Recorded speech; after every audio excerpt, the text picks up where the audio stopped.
Bom, pessoal, essa é a última parte da aula de arquitetura de software. E vamos começar falando sobre um pouco das plataformas que existem, né, e como elas podem influenciar nas decisões arquiteturais do nosso projeto. Bom, quando a gente fala de plataformas de software, existem várias plataformas. Aqui a gente vai categorizar em quatro,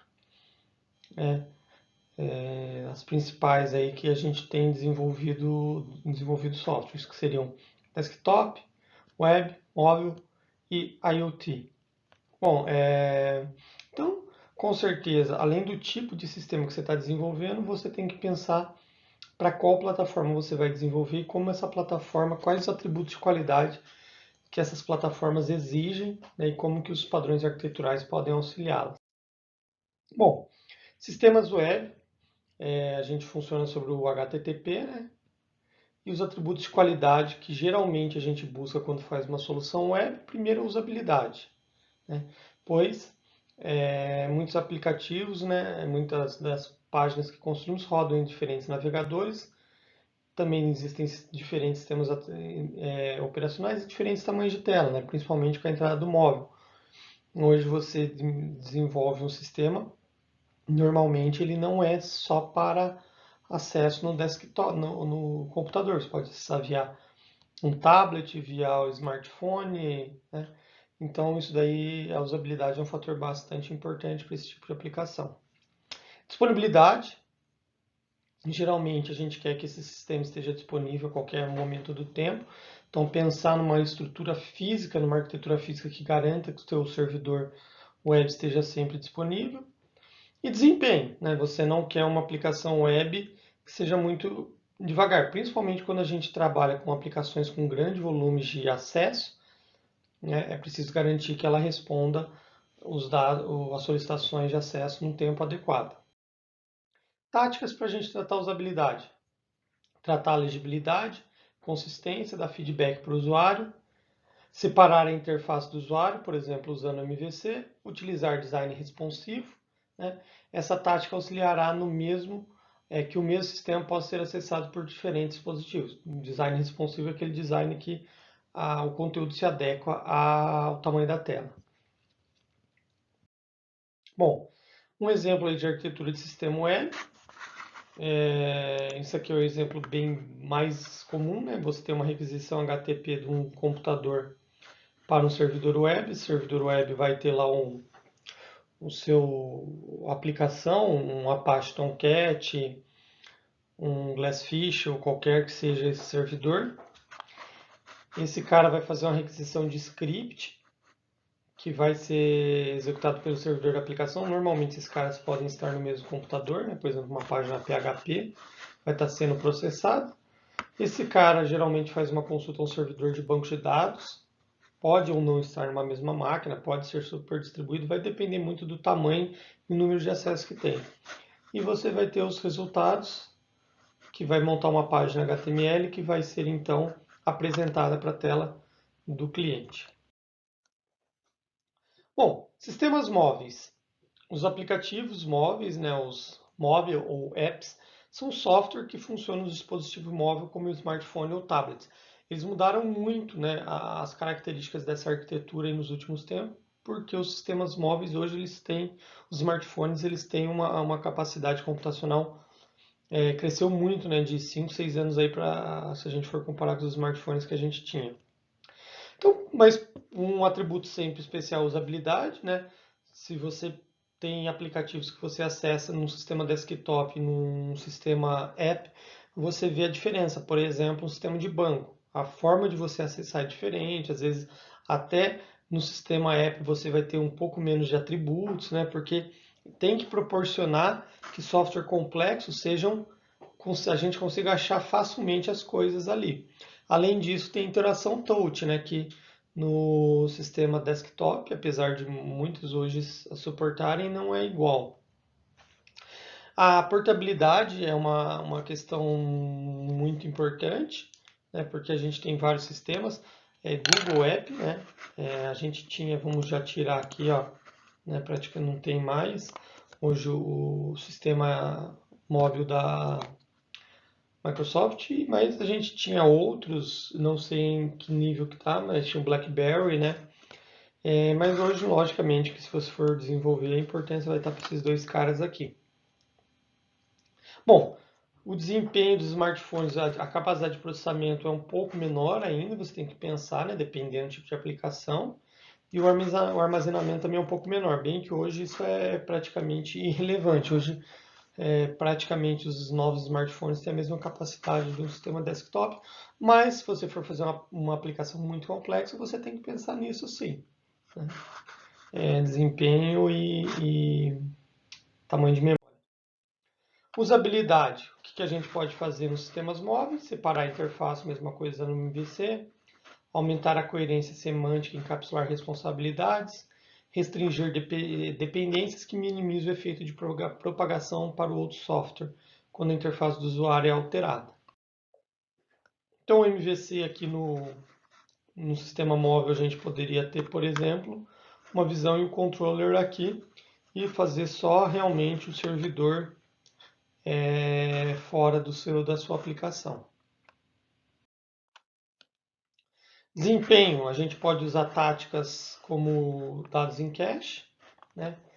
E quando a gente fala em sistema móvel, a gente está falando de hardwares específicos que a gente não levava em conta na arquitetura desktop. Foram esses requisitos que nos permitiram fazer vários tipos de sistemas que não existiam, né?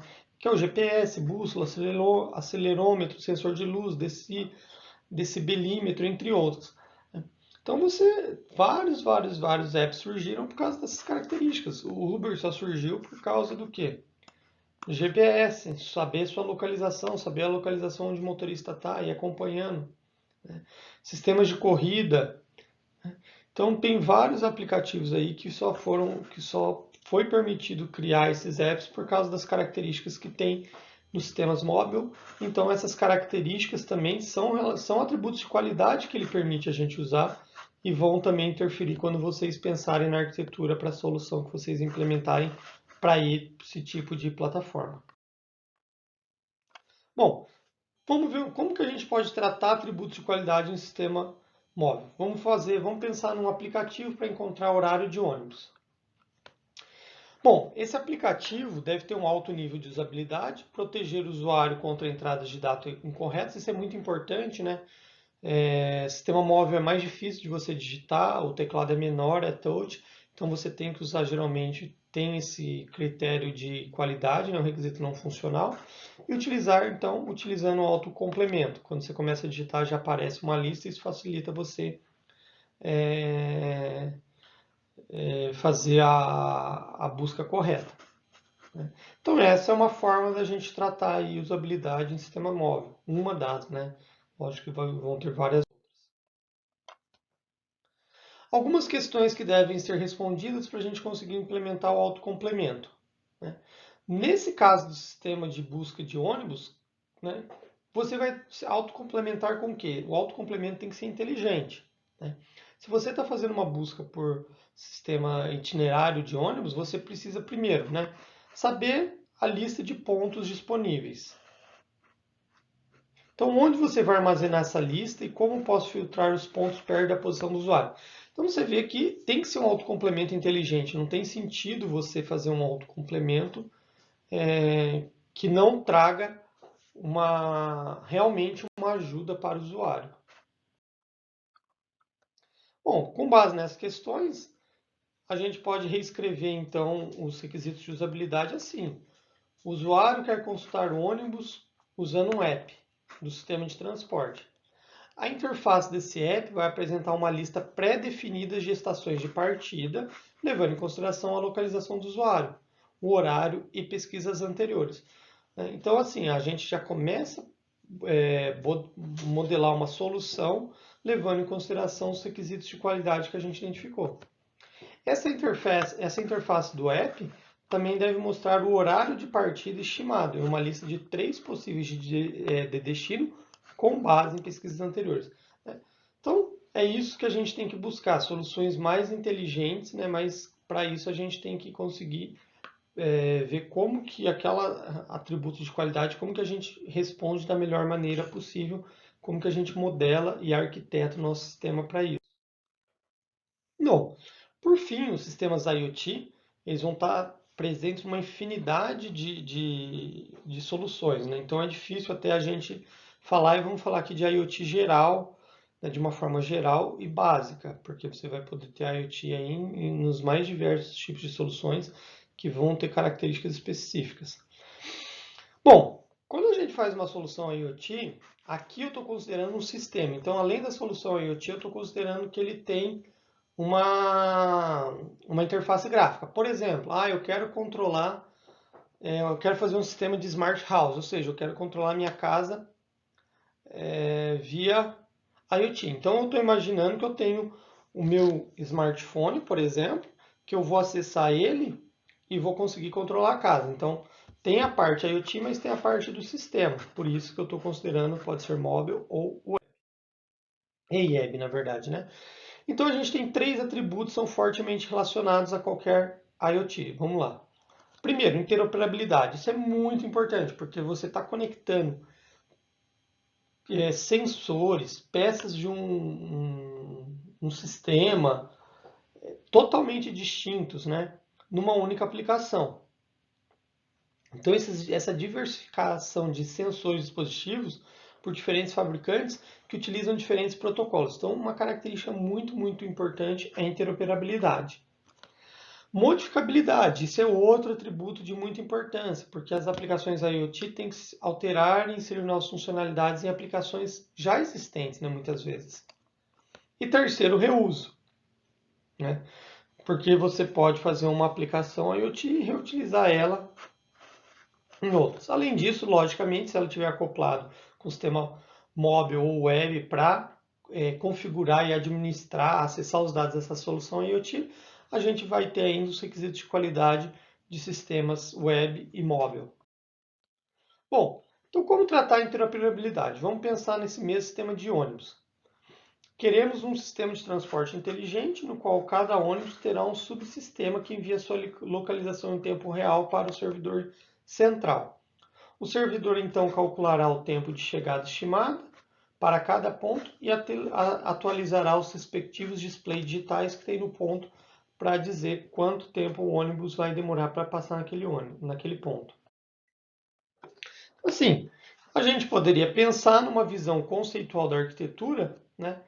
E para isso vamos pensar antes em como que esse cara afeta, utilizando o que a gente viu, que é os cenários, né? Então, primeiro, qual que é a nossa fonte? É o subsistema de cada ônibus. Qual que é o estímulo? É o envio da localização corrente. O ambiente, o sistema de monitoramento de tráfego, porque a gente precisa saber e fazer esse cálculo. Os sistemas já se conhecem. E a resposta vai ser o quê? A resposta vai ser o tempo estimado do ônibus no ponto, né? Então o sistema ele vai combinar a localização corrente com informações sobre posição, como do Google Maps, do Waze ou qualquer outro tipo de sistema que vai ajudar a calcular. E a medida de resposta então vai ser uma informação atualizada para aquele ponto com um acerto de 98% de probabilidade. A gente quer um display que mostre muito próximo a localização, o tempo estimado real. Então a gente usou o cenário para pensar como que a gente vai calcular o que vai ser necessário, o que está envolvido nesse cara. E daí a gente pode fazer uma tabela, né, um pouco mais detalhada, dizendo o estímulo, como que o subsistema vai tratar, por exemplo, o estímulo envia os dados. O sistema vai processar esses dados. Artefato, vamos mandar para o sistema central. Então a gente sabe que não vai ser processado no próximo ônibus. Ambiente, a gente vai ter interoperar esses sistemas. As respostas, o pedido é rejeitado, o pedido é aceito, o pedido é registrado por um ou mais dos sistemas envolvidos. E a medida, porcentagem de troca, porcentagem de troca de informações corretamente rejeitadas, né? Aí vai depender e você pode detalhar um pouco mais esse cara e criar um quadro. Bom, voltando para o nosso tema IoT, como o sistema enviará os dados ao servidor central e como o servidor central enviará o tempo calculado aos pontos. Então, quando a gente começa a realmente pensar em como o sistema vai funcionar, a gente já sabe o que a gente quer, mas quando a gente começa a pensar em como o sistema vai funcionar, a gente precisa começar a modelar a nossa arquitetura. Então, quais tecnologias disponíveis para envio de dados? Qual o custo? Qual a disponibilidade? Aqui a gente poderia fazer aquela matriz para definir protocolos e tecnologias que a gente utilizaria. Bom, então aqui a gente teria uma visão, uma arquitetura, né, uma visão conceitual, um alto nível de abstração só para a gente entender como que funcionaria a nossa arquitetura para a solução desse problema. Bom, a gente teria o ônibus, que se comunicaria com o servidor, enviando a localização corrente dele. O servidor se comunicaria, esses dados seriam enviados ao servidor, que processaria esses dados junto com o software de monitoramento de tráfego. E esse cara também, sabendo qual o ônibus que enviou, né? E a localização ele enviaria para todos os pontos que aquele ônibus passa, a localização próxima de quando aquele ônibus passaria no ponto. Tá? Então isso é uma visão conceitual bem básica, né? Aqui eu não estou especificando protocolo, estou falando que é via internet, não estou especificando protocolo, não estou especificando nada, é só uma visão para a gente entender que vai ter o ônibus, que ele vai se comunicar via internet com o servidor, e o servidor vai fazer todo o cálculo de processamento e vai enviar para os displays dos pontos. Bom, por fim, então, a gente poderia usar uma visão em camadas para essa solução, que teria uma camada de aplicação, uma camada de gerenciamento de serviços, que chamaria os serviços do servidor, passando os parâmetros necessários, localização, velocidade, número do ônibus, né? A camada de rede, que cria a interface para se comunicar com o servidor, no caso que já definimos GPRS, e camada de sensores, que são os sensores necessários para o funcionamento do GPRS. Então a gente vê que ela funciona de baixo para cima, a gente tem aqui os serviços mais básicos como sensores, sensores enviam os dados até chegar no servidor e esse enviar para a camada de aplicação que estaria nos pontos de ônibus. Tá? Então, é assim, basicamente a arquitetura é um tema muito importante, a gente tem que pensar em tudo envolvido e começar a pensar na implementação dessas arquiteturas. A dica é, pensa primeiro numa arquitetura conceitual para a gente entender como que esse cara funciona e depois a gente começa a pensar em arquiteturas, em outras visões. E cada uma dessas visões, como a gente viu lá nas primeiras aulas, primeiras partes da aula, você pode usar um conjunto de padrões arquiteturais que ajudam tanto na distribuição física e de serviços, como na implementação lógica, trabalhando em diferentes níveis de abstração aí da arquitetura.